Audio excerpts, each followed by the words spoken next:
بسم الله الرحمن الرحیم. السلام علیکم ګرانو کتونکو. نن زما خواله یو دروند خوږ میلمه راغلی دی چې نوم یې دی اشرف علي بارش. زما استاد خو هم دی او ډېر ښکلی ترنم، ډېر ښکلی غږ ولې الله ورکړی دی. زه د دې ډېره شکریه ادا کوم چې دوی په دې مصروفه وخت کې موږ له وخت راکړو او زموږ ځای ته رالو. ډېره مهرباني اشک صاحب او اشک صاحب ته. زه یو څو شعرونه ډالې کوم. مهرباني.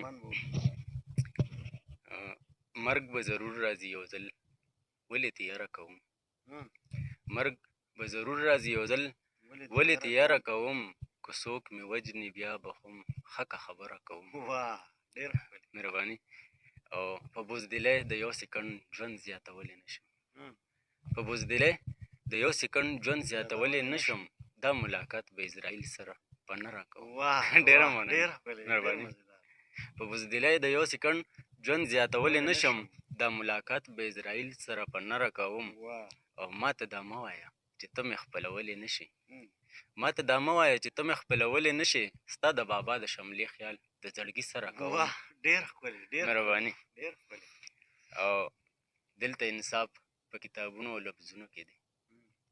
دلته انصاف په کتابونو او لفظونو کې دی. زه په ظالم سړي رپورټ د عرش نه بره کوم. ډېره مهرباني. یقینا زیات صاحب چې هر یو شعر مو انتخاب دی او ډېره مننه کوم. الله دې خوشحاله کړه، قدرمن شي. او بس دا خو ستاسو مینه ده چې مونږ یې د هغه ځای نه دلته راوستي یو. ډېره مننه، خوشحاله اوسئ.